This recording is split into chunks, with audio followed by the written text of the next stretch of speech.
You might just see the cloud clearing enough to give you all the peaks covered in deep snow in the Central Highlands there. I'm not sure if the camera will pick it up. It's a bit gusty and snowy over by Schiehallion as well. We're doing alright. Look how deep the snow is over west of Loch Lednock. That's Meall way up there. That's the one I've not done, believe it or not. Wait a minute. Yeah, that's the one I've still... Yeah, that's where I'll go next week.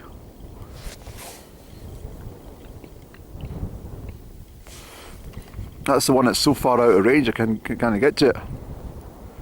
Hope you can hear me. This guy's it's all different shapes today.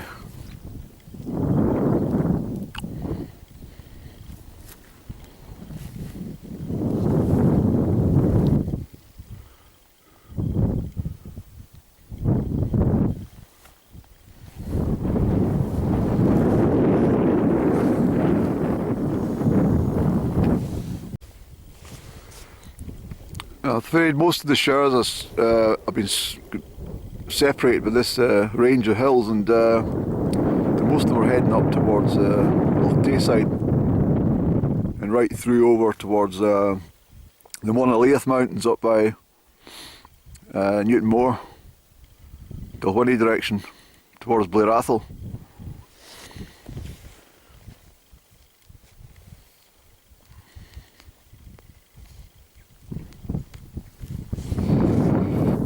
It's below freezing at the moment. Well, it's about 1 degree actually, but the wind's making it colder.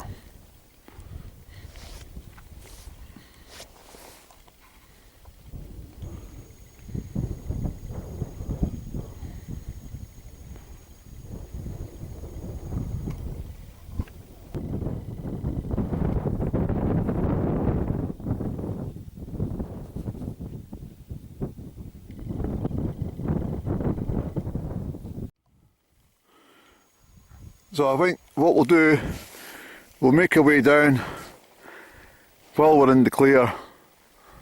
If anything comes along, fair enough. But yeah, you don't want to be stuck up here when it's absolutely teeming down with rain and snow. It's howling wind. Not really. Not if you can avoid it, so may as well try and get down dry. Otherwise you end up in big pools like this. You know, you don't know how deep these things are. It's wild country, but it's very beautiful. Loads of snow on the summits, absolutely piles of it over by Loch by Lors. Absolutely piles of it.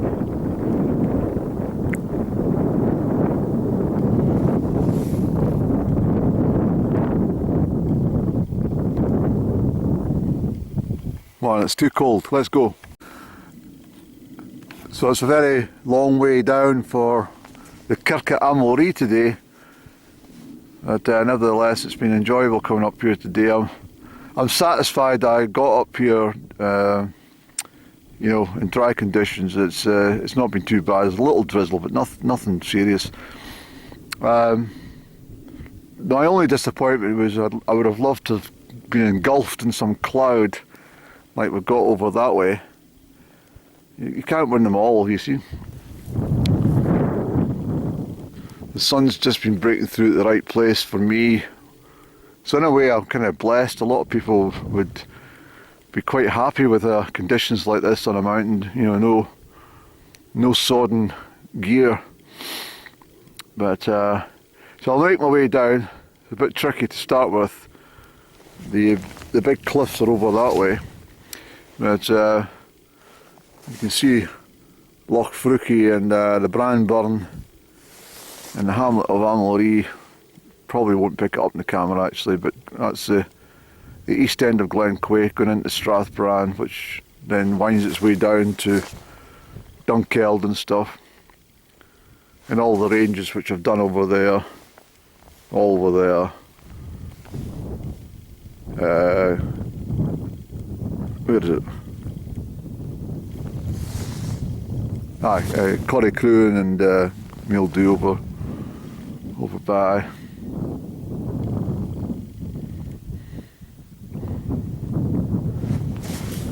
Amulree.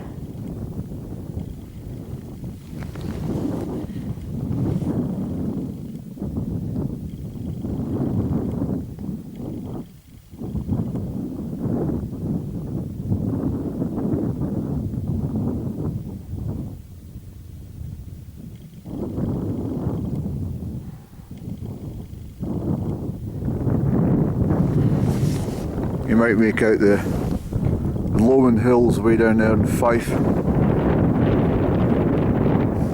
can see the West Lowland, but you can't see East Lowland. It's got a shower across it just now. And of course down to Loch Leven and over and towards there's a lot of rain seems to be hanging around Perth at the moment, and Bridge of Fuaran and Newbury area. Shower clouds away out towards Perthshire. There's showers everywhere except where I'm standing. Look, the sun's out for Andrew. It's amazing. Delightful. Absolutely gorgeous. So we'll better make our way down, Andy. I've had a cup of tea. Didn't even get any biscuits, so I think I forgot to bring them. But I've got a long way down that way to go, and then start my descent downwards. So hopefully we'll be down to the car for 4 or 5 o'clock, or 5 o'clock anyway, okay?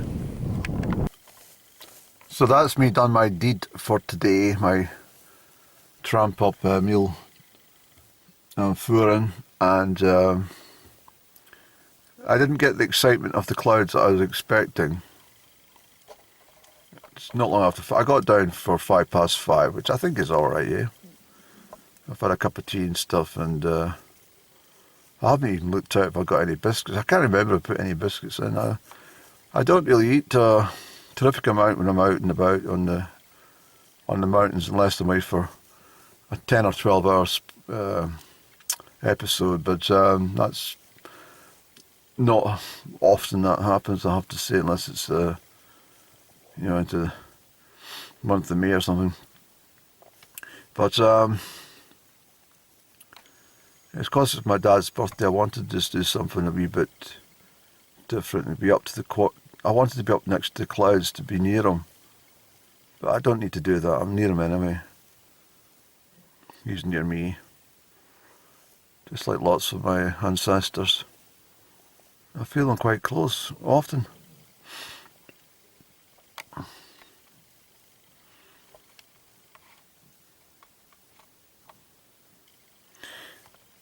My father said to me not long before he died, and I'm glad he did tell me, because he was always hesitant about.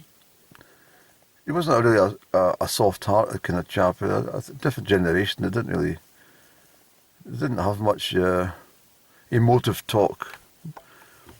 Not so much like myself. I'm a very open and honest kind of guy, and I've been through quite a lot of emotional turmoil for quite a while now. I try to remove it from my mind, but it sneaks back in. And well, what he said to me was one of the proudest days I ever had with obviously he's having children and stuff, but what he said to me was the proudest day was at the Highland Games when you won everything just about. It was 1988, and I'd won the local trophy. The first time I'd done that, ran all the races. I was advised not to. I said, my coach said to me, didn't do that, just forget about that, just concentrate on your late afternoon races, the mile especially, you want to win that.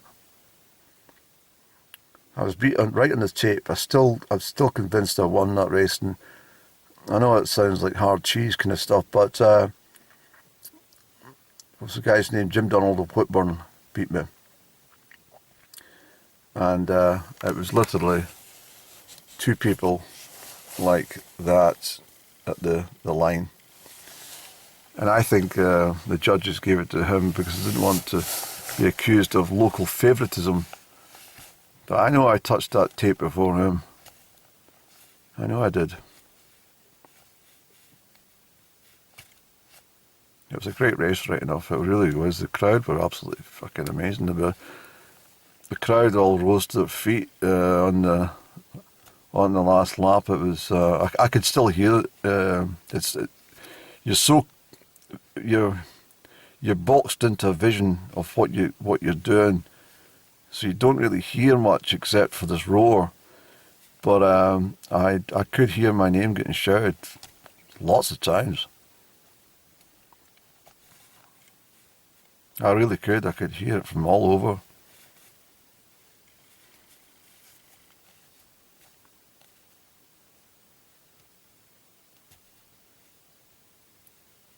I suppose in a way that was when I'd ran 5th in the British Championships earlier that month, but on a mile, but placed 2nd in another race that day. But the guy called John Thompson it won the race, I'm sure it was, from Fife.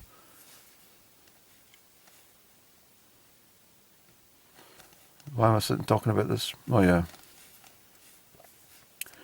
But I think, and well, my girlfriend with me as well, she was absolutely, well, she'd been to a lot of my meetings and races with me, but I just think she was so proud as well.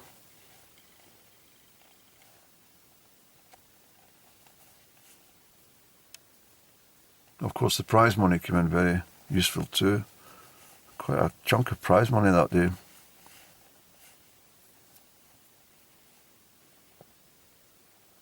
Yeah, I went out I went out to the pub that night because it was a local Highland Games, and it's always at that time it was a good, you always guarantee a good night and stuff, and it was a good weekend if you wanted it.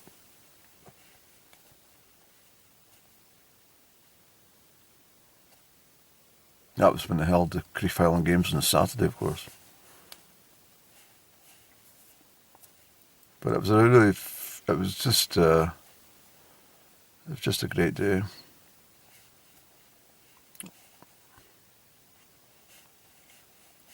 It was a good feeling when I remember the piano in the lounge at the family home, and it was filled with trophies for me and shields and stuff. I remember all the silverware. I have these recurring dreams about it because I can't remember if a lot of the trophies were returned back. I just can't remember. I'm sure they were, but I have these horror dreams that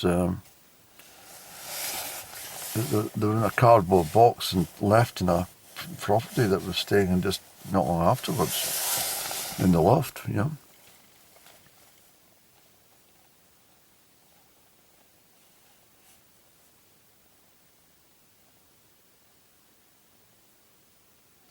I don't think I've been in such a stage of reminiscing in a long time. There must be some sort of switchover that's happening in my life. Some kind of crossover. All that's been done, all that's happened with. What I was all right. I wasn't top of the world, but it was like, I was. And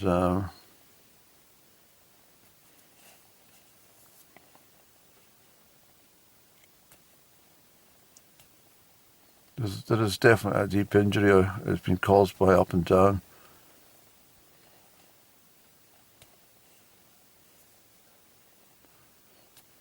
I find it very difficult to make sense of the situation entirely.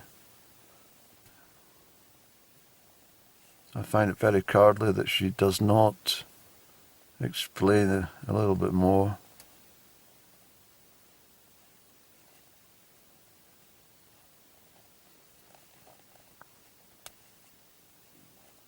Everyone needs closure. I think that those people, that have lost a loved one, you know, maybe to a criminal act, like a murder or something of that nature, you know, it's missing persons or something of that, you know.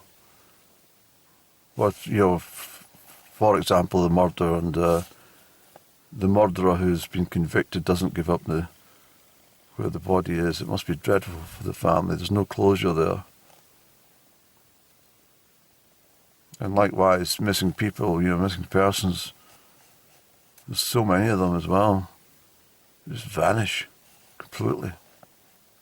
And it must be awful. So that's how I feel about Up and Down. I find I can't get any closure because of the depth of the betrayal and the depth of the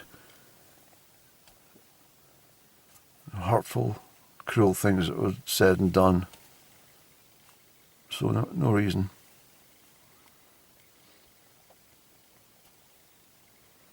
I live with the loss, but she lives with the betrayal. And I think out of the two, I'd rather be in a position where I recover from loss, because you can never recover from betrayal.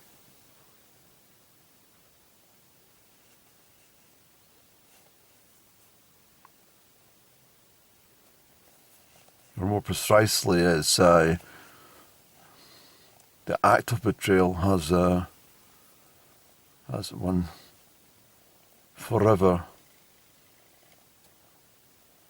in thought about the actions. It's something that's carried with them for the rest of their life.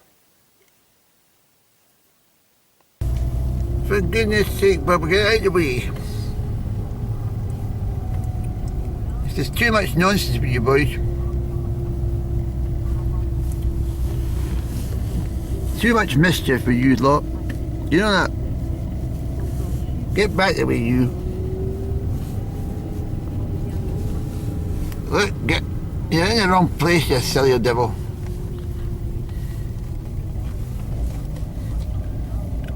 Come on, Bob, out the way. Ugh.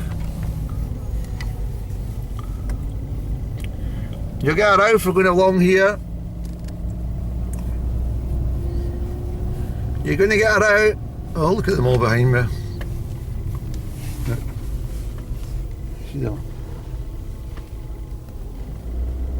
You can see that in the mirror. That's a news lot. This is silly now. Come on, get it right. Get in there. Oh.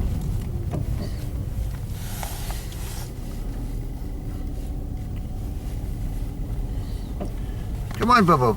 Can't go in there. Well, you better go in there, actually.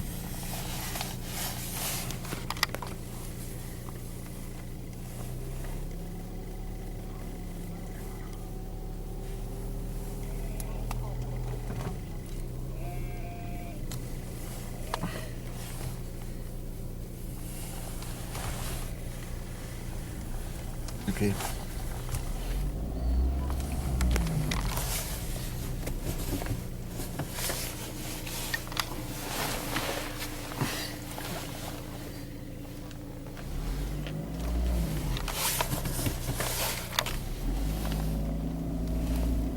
Oh, for goodness sake, they're all coming along.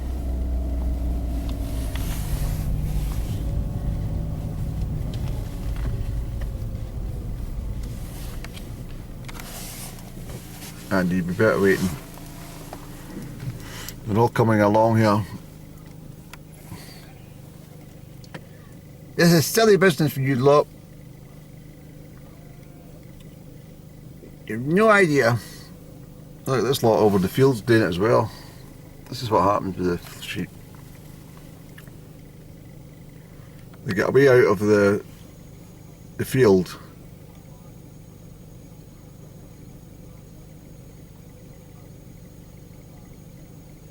I can't go all the way along to let them settle. Otherwise they'll be mixing with their own sheep.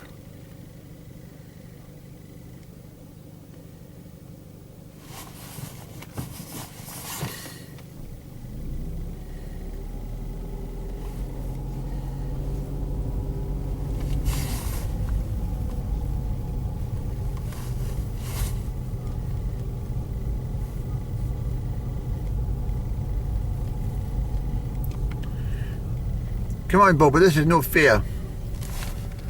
Silly nonsense about you lot.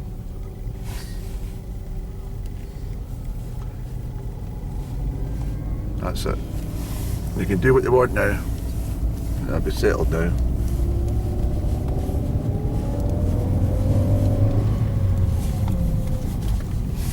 Okay, Andy, let's go.